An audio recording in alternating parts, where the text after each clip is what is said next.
이유미 조작 제보 사건에 대해서 연유야 어찌됐든 우리 비대위원장께서 진정성을 갖고 사과를 하셨습니다. 그리고 우리 모두가 책임지는 자세로 임하고 자성해왔습니다. 그래서 사실 어떻게 보면 민주당에서 정말 턱없는 행동을 할 때도 목 끝까지 얘기가 나오면서도 참고 또 참았습니다. 사실 그 제보 조작 사건이 있었다고 해서 문준용 특혜 의혹 자체가 없던 일이 되는 것도 아닙니다. 또 그렇다고 해서 민주당이 국회에서 그렇게 자기들 마음대로 하는 것들이 용납되는 것도 아닙니다. 그 문제는 그 문제이고 국회 운영과 협치는 또 별개입니다. 마치 그런 일로 우리가 국회의원으로서의 책무까지 버려가면서 민주당에게 비굴하게 고려해야 한다라는 식으로 생각하는 것은 대단한 오산이고 오만이라고 할 것입니다. 협치는 상호 협력하는 것입니다. 우리 국민의당이 처음에 국무총리 인준에서부터 사실 5대 원칙을 위반한 것은 청와대 스스로였는데도 불구하고 그럼에도 불구하고 우리가 분명히 대승적 차원에서 먼저 결단을 내려서 인준에도 협력을 했습니다. 그리고 그 이후에도 장관 인청에서도 그리고 그 이후에 정부가 임명 강행을 했을 때도 국회가 멈춰서는 안 된다라는 그 원칙 하에서 가능하면 최대한 협조하고 또 심사에도 그래도 심사 개시에는 임하자 이런 태도로 임했습니다. 정부조직법 심사, 추경 심사도 사실상 저희만 어제도 어제까지 민주당과 함께 심사를 개시를 했고 또 교육부총리, 사회부총리 문제도 많은 논란들이 있었음에도 불구하고 역시 대승적 차원에서 협조를 했습니다. 그런데 저는 말씀드린 것처럼 협치라는 것은 함께 해야 되는 것이고 손뼉도 맞닿아야 되는 것인데 그동안 과연 민주당이나 청와대가 협조한 것은 무엇인지 되묻고 싶습니다. 야당이 임명을 강행해서는 안 된다라고 반대한 국무위원 중에서 그것을 인정하면서 사퇴하거나 임명 강행을 거둬들인 그런 예가 지금까지 있었습니까? 우리가 하는 말은 그냥 흘려듣고 그냥 하는 얘기고 어차피 지금은 인기가 많으니까 내 마음대로 하겠다 이런 식이고 그뿐만이 아니라 국민들 곳곳에서 서로 이해관계가 첨예하게 충돌되고 수많은 혈세가 낭비되는 그런 곳에서도 우리가 아무리 문제 제기를 해도 그냥 일방적으로 강행하면서 쓸데없는 낭비들을 일삼고 있고 국민들을 싸움 붙이고 있습니다. 저는 더 이상 이대로 그냥 넘어가서는 안 된다고 생각을 합니다.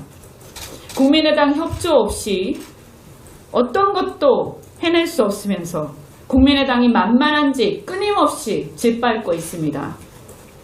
적반하장도 유분수라고 생각합니다. 정치 공세에도 금도가 있는 것입니다.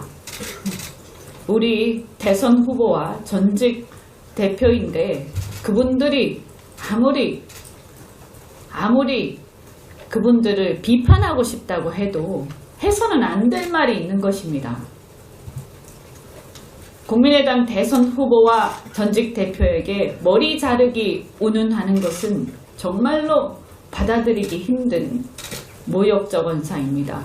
저는 이 문제 그냥 넘어가서는 안 된다고 생각하고 차제에 우리가 협치란 무엇인가 그리고 민주당은 그리고 청와대는 협치 운운하는데 과연 협치를 위해서 지금까지 무엇을 했는지 우리가 묻지 않을 수 없고, 우리가 이런 상태에서 계속 이런 얘기를 들어가면서 해야 하는가 정말 의문이 듭니다. 의원 여러분께서 지혜를 모아주시고 앞으로 어떻게 해야 하는지 제보조작 사건과 좋은 관련해 말씀을 검찰이 이준서 전 최고위원에 대해서 구속영장을 청구했습니다. 제보조작 가능성을 알고도 검증을 소홀히 한 혐의, 그러니까 미필적 고의에 해당한다고 본 건데요. 국민의당 윗선의 부실 검증도 도마 위에 오를 전망입니다. 조은지 기자입니다. 검찰이 4차례 소환조사 끝에 이준서 전 최고위원에 대한 구속영장을 청구했습니다. 공직선거법상 허위사실 공표 혐의가 인정되고 사안이 중대하다는 설명입니다. 검찰은 제보 조작 자체는 이유미 씨가 단독 실행한 것으로 결론 내렸지만 이 전 최고위원이 조작됐을 가능성을 알고도 검증을 소홀히 한 점이 이른바 미필적 고의에 해당한다고 판단한 것으로 전해졌습니다.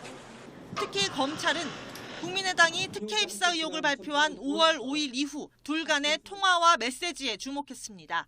사실대로 모든 걸 말하면 당이 망하는 거라고 하셨다거나 지금이라도 밝히고 사과하는 게 낫다, 무서우니 그만하자 등 검찰은 압수물을 통해 의심스러운 정황을 확보한 것으로 알려졌습니다. 검찰은 지난 7일 둘을 대질 조사한 끝에 이 씨의 단독 범행에 이 전 최고위원의 부실 검증이 겹쳐 사건이 촉발됐다고 잠정 결론 지었습니다. 검찰은 이와 함께 파슨스 디자인 스쿨 동료인 척 특혜 의혹을 연기한 이유미 씨의 남동생에 대해서도 구속영장을 청구했습니다. 이 전 최고위원과 이 씨에 대한 영장 실질 심사는 오는 화요일 오전 10시 반 서울 남부지방법원에서 열립니다.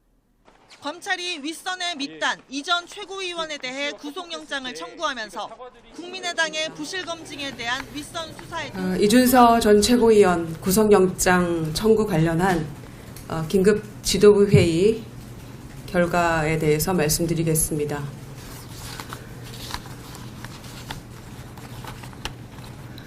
검찰이 이준서 전 최고위원에게 청구한 구속영장 내용은 국민의당 진상조사단의 조사 결과와 사실관계가 다르지 않다는 것이 확인됐습니다. 검찰이 청구한 영장 내용을 보더라도 제보 조작 사건이 이유미 단독 범행으로 확인됐고 이준서 전 최고위원은 사전에 공모하거나 조작을 지시한 사실이 없다는 점이 더욱 명확해졌습니다. 이로써 당 차원의 조직적 개입이라는 일부 주장은 악의적인 정치 공세임이 분명해졌습니다. 그럼에도 불구하고 검찰이 이준서 전 최고위원에게 미필적 고의를 적용해 구속영장을 청구한 것은 검찰의 자의적 판단으로 과잉 충성수사라는 지적을 피할 수 없을 것입니다. 특히 민주당 추미애 대표가 미필적 고의 운운하며 검찰 수사를 압박한 것이 이번 구속영장 청구에 직접적인 영향을 미쳤을 것으로 의심하지 않을 수 없습니다. 검찰은 이준서 전 최고위원에 대한 압수수색으로 이미 관련 자료 일체를 확보했고 이 전 최고위원은 4번이나 검찰에 출석해서 매번 10시간 넘게 성실히 조사에 응했습니다. 이런 상황에서 도주 및 증거인멸의 우려가 있는지 묻지 않을 수 없습니다. 이러한 모든 정황을 충분히 고려한 사법부의 현명한 판단을 기대합니다. 네, 이상 결과를 말씀드렸습니다. 것입니다. 협치는 상호 협력하는 것입니다. 우리 국민의당이 처음에 국무총리 인준에서부터 사실 5대 원칙을 위반한 것은 청와대 스스로였는데도 불구하고, 그럼에도 불구하고 우리가 분명히 대승적 차원에서 먼저 결단을 내려서 인준에도 협력을 했습니다. 그리고 그 이후에도 장관 인청에서도, 그리고 그 이후에 정부가 임명 강행을 했을 때도 국회가 멈춰서는 안 된다라는 그 원칙 하에서 가능하면 최대한 협조하고 또 심사에도 그래도 심사 개시에는 임하자 이런 태도로 임했습니다. 정부조직법 심사, 추경 심사도 사실상 저희만 어제도 어제까지 민주당과 함께 심사를 개시를 했고 또 교육부총리, 사회부총리 문제도 많은 논란들이 있었음에도 불구하고 역시 대승적 차원에서 협조를 했습니다. 가능성을 알고도 검증을 소홀히 한 혐의, 그러니까 미필적 고의에 해당한다고 본 건데요. 국민의당 윗선의 부실 검증도 도마 위에 오를 전망입니다. 조은지 기자입니다. 검찰이 4차례 소환 조사 끝에 이준서 전 최고위원에 대한 구속영장을 청구했습니다.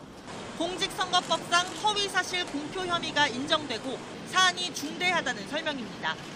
검찰은 제보 조작 자체는 이유미 씨가 단독 실행한 것으로 결론 내렸지만 이 전 최고위원이 조작됐을 가능성을 알고도 검증을 소홀히 한 점이 이른바 미필적 고의에 해당한다고 판단한 것으로 전해졌습니다. 특히 검찰은 국민의당이 특혜 입사 의혹을 발표한 5월 5일 이후 둘 간의 통화와 메시지에 주목했습니다.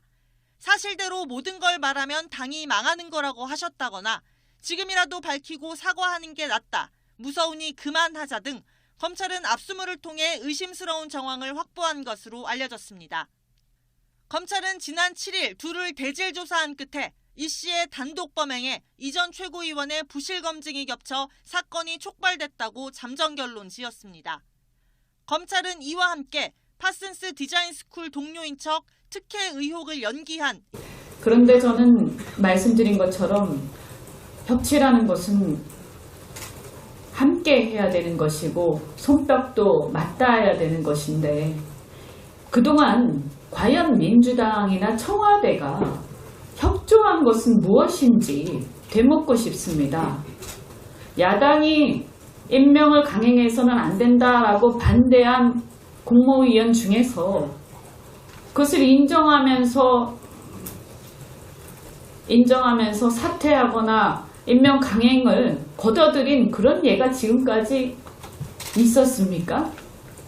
우리가 하는 말은 그냥 흘려듣고 그냥 하는 얘기고 어차피 지금은 인기가 많으니까 내 마음대로 하겠다 이런 식이고 그뿐만이 아니라 국민들 곳곳에서 서로 이해관계가 첨예하게 충돌되고 수많은 혈세가 낭비되는 그런 곳에서도 우리가 아무리 문제 제기를 해도 그냥 일방적으로 강행하면서 쓸데없는 낭비들을 일삼고 있고 국민들을 싸움 붙이고 있습니다. 저는 더 이상 이대로 그냥 넘어가서는 안 된다고 생각을 합니다. 국민의당 협조 없이 어떤 것도 해낼 수 없으면서 국민의당이 만만한지 끊임없이 짓밟고 있습니다. 적반하장도 유분수라고 생각합니다. 정치 공세에도 금도가 있는 것입니다. 우리 대선 후보와 전직 대표인데 그분들이 아무리 그분들을 비판하고 싶다고 해도 해서는 안 될 말이 있는 것입니다. 국민의당 대선 후보와 전직 대표에게 머리 자르기 운운하는 것은 정말로 받아들이기 힘든 모욕적 언사입니다.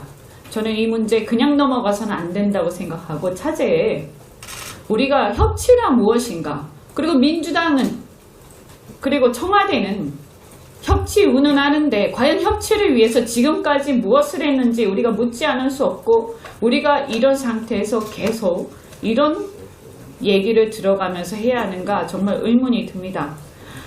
의원 여러분께서 지혜를 모아주시고 앞으로 어떻게 해야 하는지 제보 조작 사건과 좋은 관련해 말씀을 검찰이 이준서 전 최고위원에 대해서 구속영장을 청구했습니다.